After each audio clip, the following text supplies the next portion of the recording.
She found a lone billionaire rancher with an arrow in his back. Dawn came with war paint at her door. In the middle of a brutal winter storm, Clara Whitmore, a widowed frontier nurse living alone in the wild Montana territory, is awakened by a strange sound outside her cabin. The horses are uneasy. The wind howls. Then she sees him, a man crawling through the snow, bleeding badly, with an arrow lodged deep in his back. She reached under her bed and pulled out her father's old rifle. It was already loaded. She kept it close since the day she buried her husband. In the wilderness, being prepared was the same as being alive. Clara slipped on her coat, boots, and scarf, then grabbed the lantern from the wall hook and lit it with shaking hands. She opened the front door slowly, the creaking hinge cutting through the silence like a scream. The wind hit her face. Bitter, wild, real. And then there it was, a sound, a strange, dragging noise. She lifted the lantern high. At first, she thought it was just a trick of the snow, shadows moving, a broken branch, a fallen deer. But no, it was a man, crawling. His coat was torn open down the back.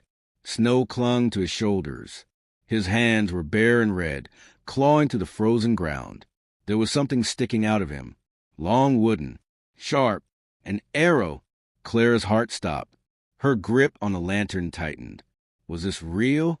Was this a trap? Outlaws use tricks like this. Play injured, draw the kind-hearted close, then rob them blind or worse. But then she saw his face, and everything inside her went still.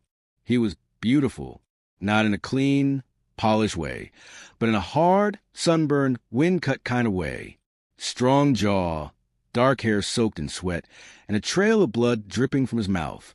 His eyes, barely open, were filled with something she hadn't seen in years. Fear, real fear, not fake, not practiced. This man wasn't here to hurt her. He was dying. Help! He gasped, and then he collapsed face first into the snow. Clara didn't even think. She dropped the lantern and ran to him. Her knees hit the ground hard. The cold bit through her clothes. He was heavy, tall, thick with muscle, but Clara had dragged heavier things through worse nights. Her arms screamed, but she pulled him across the yard, one step at a time, until they reached the porch. Blood smeared across the wooden boards. She yanked the door wide, and with everything she had, she dragged him inside. The heat from the fireless hearth wasn't much, but it was better than death.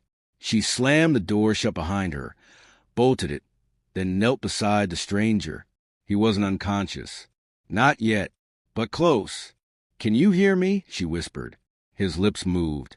She leaned closer. "Don't let them find me." Them? Who was chasing him? Before she could ask, his head rolled to the side. Out cold. Clara took a deep breath. Then another. She was a nurse. She'd seen wounds, cared for soldiers with bullets in their guts, men screaming for their mothers, children coughing blood until there was nothing left to cough. But this was different. This man wasn't her patient.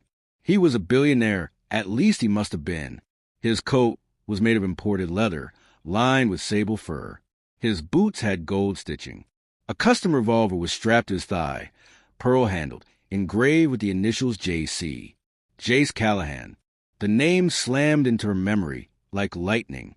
The rancher, the ghost. He owned more land than any man west of the Mississippi. He was in newspapers years ago, powerful, dangerous, handsome. Then he vanished after a shootout on the Wyoming border. Some said he was dead. Others said he ran. Now he was here, bleeding on her floor, with an arrow in his back. Clara worked fast. Her hands moved on their own. She ripped open his coat, cut away the blood-soaked shirt underneath, and saw the wound. It was bad, not just a graze. The arrow had sunk deep, angled low, just under the shoulder blade. The fletching was black and red, painted with a symbol she didn't recognize. She pulled water from the pot, stoked the fire, and laid out her tools. Scalpel, tweezers, bandages, thread. She'd treated hunters, trappers, soldiers, even outlaws, but never someone like this. This was Callahan, a man worth more than entire towns. He groaned as the fire's warmth touched his skin. She leaned over him. "It's gonna hurt," she whispered, brushing hair from his forehead. "But I'm not letting you die. Not here. Not tonight." And then she went to work. She had to cut deep to follow the arrow's path. Had to widen the wound, break muscle, avoid the lung. Every movement made her sick, not from blood, but from how much damage had been done. His body tensed once, then went still. For a moment, she thought he'd died. Then she felt it, his pulse slow and steady under her fingers. He was still with her. She pulled the arrowhead free and tossed it into a bowl with a hard metal clink, cleaned the wound, packed it with herbs and alcohol, stitched it up with her last thread. It took hours, and when it was done, she collapsed into the chair beside him. Her hands shook. Her breath came in short gasps. But he was alive. She had saved him, and she had no idea what it would cost her. Outside, the wind had stopped, and far in the distance, on the edge of the hills, she saw something that made her blood turn to ice. Lights, torches, moving, coming fast. Clara stood slowly, rifle in hand, and stepped to the window. The shape of horses, maybe 10, maybe 20, riders, all coming toward her cabin. At dawn, and as they crested the hill, she saw their faces. Not clearly, but enough. Paint, red, black, white, smears across their cheeks, across their eyes, war marks. And they weren't there to talk. They were there to finish the job. War had come, right to her front door. Clara didn't blink. She couldn't. The riders moved to the snow like ghosts, fast, smooth, disciplined. Torches flickered against their painted faces. Each one wore dark coats, high collars, long rifles strapped across their backs. Not cowboys, not soldiers. Hired men, killers. They stopped just short of the edge of the field, a line of them stretching like a wall. Then one figure broke away and rode forward alone, slow, steady, like he had all the time in the world. Clara gripped her rifle tighter. She didn't need to be told who he was. She could feel it. The leader. His horse was black as coal. His coat was trimmed with fur. His face, under the paint, was cruel and sharp, like it had been carved from stone. He didn't yell. He didn't wave. He just stared, straight at the cabin, straight at her. Behind her, Jace groaned. He was waking up. She turned quickly, dropped to her knees beside him. His eyes fluttered, unfocused. "Jace," she said softly, "you need to listen. Riders are here. Painted faces. They stopped at the edge of the yard. I think they're looking for you." His lips parted, barely a whisper. "Did they see me?" "I don't know, but I think they already knew where to go." Jace's jaw tightened. "Don't open that door, no matter what they say." "Why? Who are they?" He didn't answer. Instead, he looked at her, really looked. "You should have let me die." "Too late," she snapped. "You're stuck with me now." Outside, the rider raised his hand. A signal. 2 more riders came forward, slow, until they were just feet from the porch. One dismounted, walked up the steps, and knocked 3 loud, hard pounds. Clara stood. Her rifle was already in her hands. "Stay down," she told Jace. Then she walked to the door. "Who's there?" she called. A voice came through, deep calm, too friendly. "Good morning, ma'am. Sorry to wake you. We're looking for a man. Hurt. Might have passed this way. Just want to check he's okay." Clara stared at the wood in front of her, heart pounding. She didn't answer. "You a doctor?" the voice asked. "Nurse," she replied. "Well, that's good. He might be in real bad shape. We can take him off your hands. Won't be no trouble." Clara swallowed hard. "I haven't seen anyone." A pause. Then the voice changed, still calm, but colder. "That's so." "Yes." Another knock. This time, slower, measured. "Ma'am," the voice said, "if we come in and find out you're lying, it'll go bad. We're not here to kill you, but don't get in our way." Behind her, Jace tried to sit up and failed. Clara looked at the door again, her mind racing. She could open it, let them take him. They might leave her alone, or they might not. She tightened her grip on the rifle. I'm alone here, she said. Try that door and I'll shoot first. A pause, then footsteps, not toward the door, down the porch, back toward the horses. She ran to the window. The leader had returned to the front. He raised a hand. One of the men set fire to something, a torch soaked in oil, then threw it. It landed in her garden. Flames lit the snow like fireflies. They weren't leaving. They were waiting her out. Clara backed away from the window, heart pounding in her throat. "They'll burn us out," she said. Jace groaned. "I told you to let me die." "Stop saying that. You don't understand who they are, who sent them." Clara turned on him. "Then tell me." Jace's face darkened. "They work for a man named Ben Harland, head of the Harland Syndicate. Land, cattle, oil.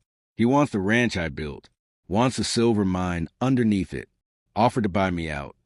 And I said no, so he tried to kill me." Clara blinked. "You're telling me this is all about land?"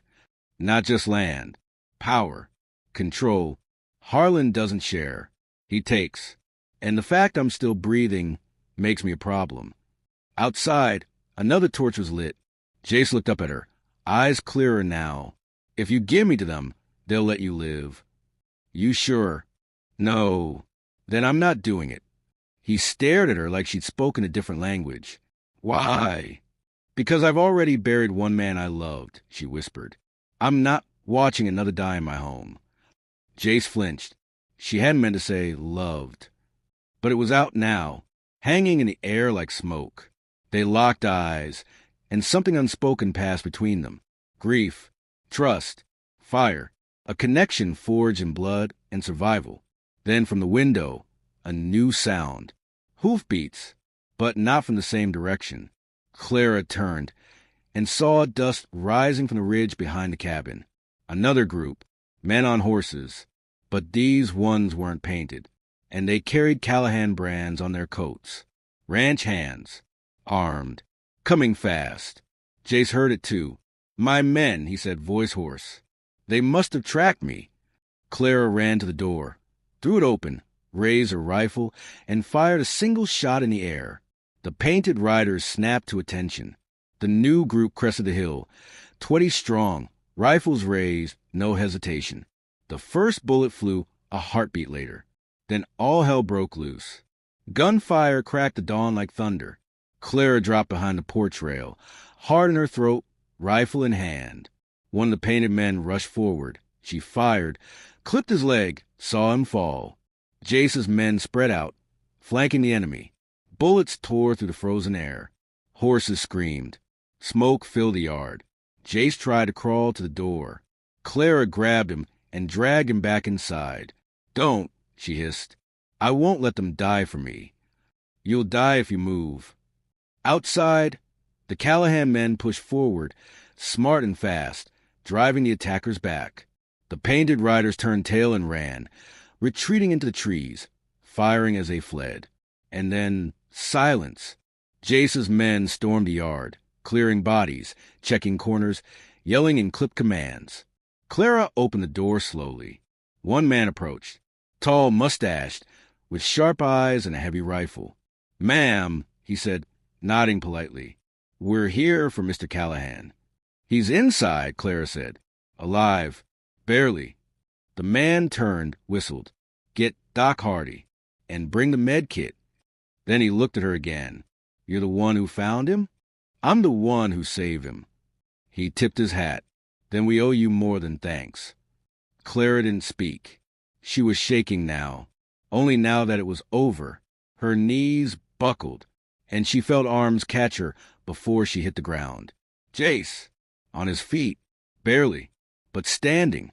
She leaned into him, eyes full of tears she didn't remember letting out. He held her close, warm, solid, alive, and whispered, "You didn't just save my life." She looked up. "You saved my soul." The fire crackled softly. It was the only sound in the cabin, besides the wind whispering outside and the quiet, steady breath of a man who had almost died twice in 2 days. Jace Callahan sat on the edge of the bed, half-dressed, chest wrapped in fresh bandages. His skin was pale. His eyes were dark. And yet he was alive. Clara moved around the room in silence. She was trying not to look at him, but failing. Every glance was another question, and every silence between them felt like something was begging to be said. "You should be resting," she murmured. "I've rested enough for a lifetime," Jace said, voice low. She didn't answer, just picked up a cup of coffee from the table and handed it to him. His fingers brushed hers. They both paused. It lingered. Too long for strangers. Too long for comfort. He looked at her with eyes that saw too much. "How many people have you lost?" he asked suddenly. The question hit her like a blow. She sat down, slowly, across from him. "My husband, Samuel, he was a captain, Army medic, took a bullet at Cold Harbor, died in my arms." Jace's jaw tightened. "My baby girl, Ellie. Cholera, 2 days after her first birthday. I held her through every breath." He said nothing, just listened. "The graveyard's out back," Clara added.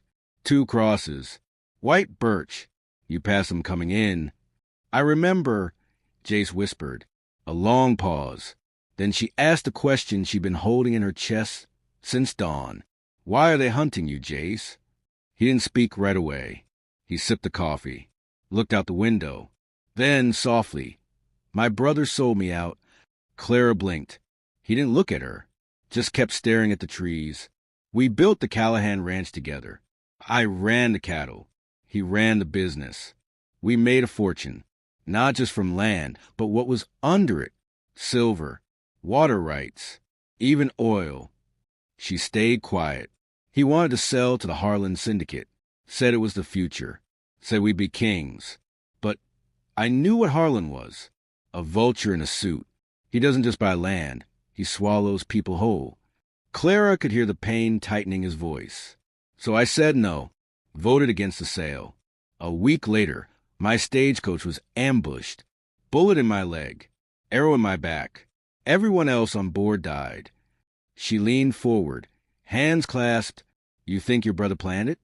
"I know he did, and I have proof, but I can't show it while I'm running." "Why come here?" "Because this cabin was on the old Army maps. My father once told me if I was ever bleeding and alone, to look for a red pine cabin 5 miles past Salt Creek. A place where angels lived," he said. She blinked. "Your father knew this place?" "He knew your father." She froze. "My father was a doctor," she said slowly. "So was mine. They rode together during the war. I remember the stories. I remember your name." Silence filled the room like a third presence. That old world, that forgotten history. It had led them both here. "Funny," Clara whispered. "The sons and daughters of healers, stuck in the middle of someone else's war." Jay set the cup down. His hand trembled. "You saved my life, Clara. Twice." She looked up at him, and her chest ached at what she saw. Not just gratitude. Longing. Real, aching, bone-deep need. Not just for survival, but for connection. For something real. She stood, pacing now. Those men this morning, with the paint. That wasn't random. That was a message. Jace nodded. "They wanted to scare us." "They did more than that," Clara said.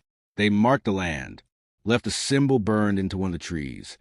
Jace looked up sharply. "What symbol?" She hesitated, then walked to the table and pulled out a piece of cloth, her apron, smeared with blood and dirt. On it, she'd drawn a rough copy of the mark she saw. 3 slashes, a circle, and a crow in flight. Jay stared at it, then stood, swaying, and grabbed the edge of the table. "That's Harland's death mark." "Death mark." He nodded grimly. "He uses it when he doesn't want a bounty. He wants annihilation. That mark means everyone in the building dies. Even the animals." Clara's blood ran cold. "So they're coming back?" "Not if. When." She turned away, hiding the fear that wanted to scream out her throat. Jace's voice was soft now. "You should leave. Take a horse. Ride to the fort before they come again." Clara shook her head slowly. "I'm not leaving." "You have to." "I won't." "Clara." "No." she snapped, turning to him. "I've run before. I've lost everything that mattered. I'm not losing you." He stared at her, and in that quiet moment, something passed between them that didn't need words. It was already there, unspoken, alive. Jace walked closer, closer, until he was standing inches from her, his voice barely above a whisper. "Why do you care what happens to me?" Her breath caught. She looked up at him, not at the bruises, not at the blood, but the man underneath it all, because somehow in 3 days he had filled a space in her that had been hollow for years, and because in his brokenness she had found her own strength. "I don't care what happens to you," she lied, voice breaking. "I care what happens to me without you." And then she did something she hadn't done in 4 long, aching years. She reached for him, and he didn't pull away. He kissed her, slow, careful, gentle, like a man who knew what loss tasted like, and wasn't ready to taste it again. And she kissed him back, not because she had to, but because it was real, because it was right, because in the middle of a war, in a world built on greed and guns and betrayal, they had found each other. When the kiss broke, Jace pressed his forehead to hers. "They're coming," he whispered. "I know," she said. "Then we'll be ready." And in that moment, standing in the soft golden light of fire, surrounded by everything they'd already lost, they chose not to run. They chose to fight. Together. The stars were still out when they saddled the horses. The snow had stopped falling, but the cold bit deep, sharp, biting cold that turned breath into fog and skin into glass. Clara tightened her scarf and patted her mare's neck. The animal was nervous. She could feel it in every twitch. Jace adjusted the rifle on his back, his movement slower than usual. The wound was healing, but barely. Each breath cost him. Each step left a shadow of pain in his eyes.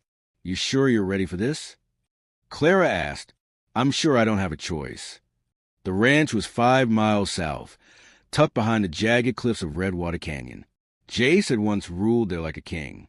Now, it stood half-burned, half-forgotten, a monument of betrayal. As they rode under the cover of darkness, Jace told her what to expect. The main house was gone, burned in the first attack, but the barn still stood, reinforced stone walls and thick doors. A good fallback point. The root cellar had enough food for a week.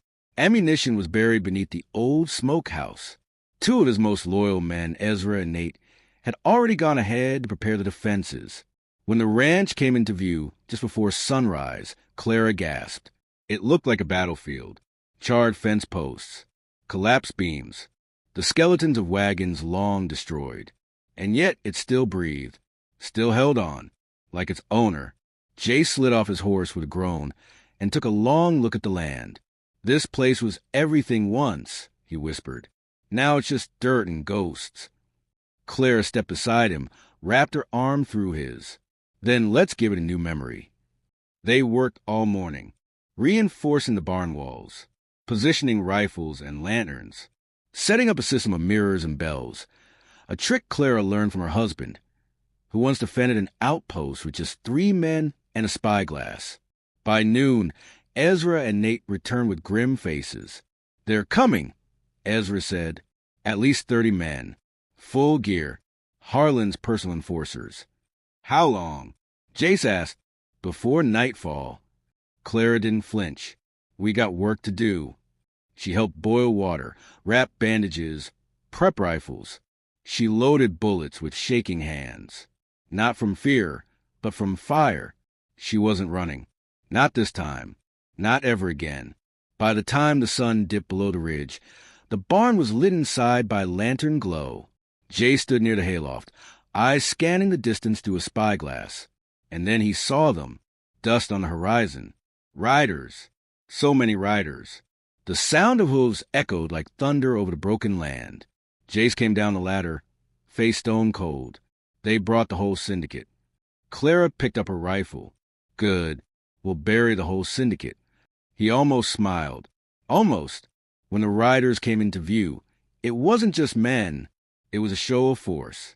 Black horses, dark coats, painted faces again, wagons with mounted rifles.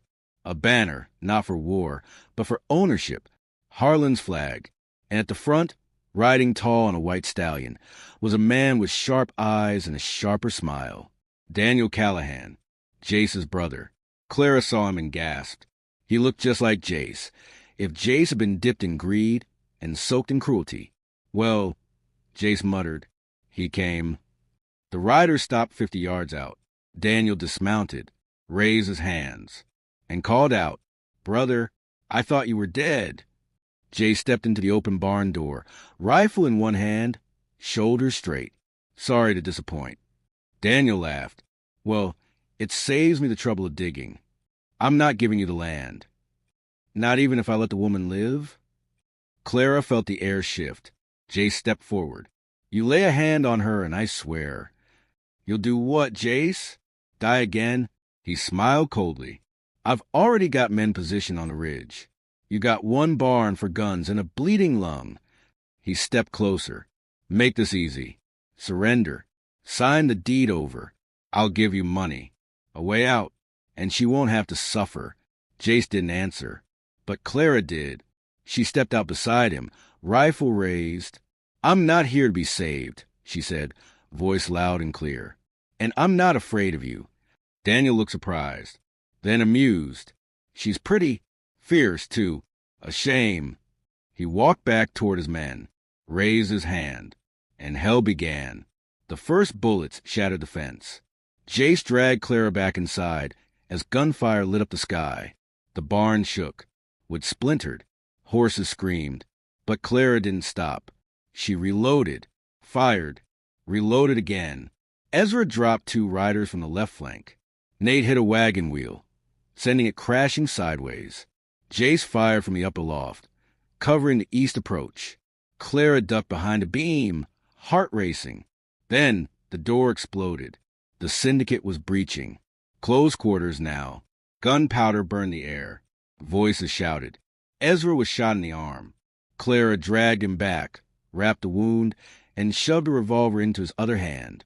Then she turned and came face to face with Daniel Callahan.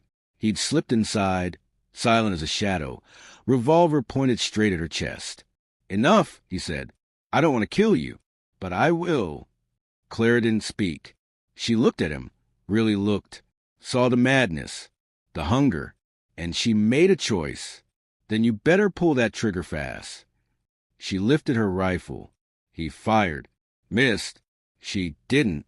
The shot echoed through the barn like a hammer. Daniel fell backwards, mouth open in shock. Jace turned, saw his brother collapse, and something in him broke. Not victory, not joy, just endings. The battle was over minutes later. The Syndicate retreated. Half their men were down. The barn stood, and Jace didn't move.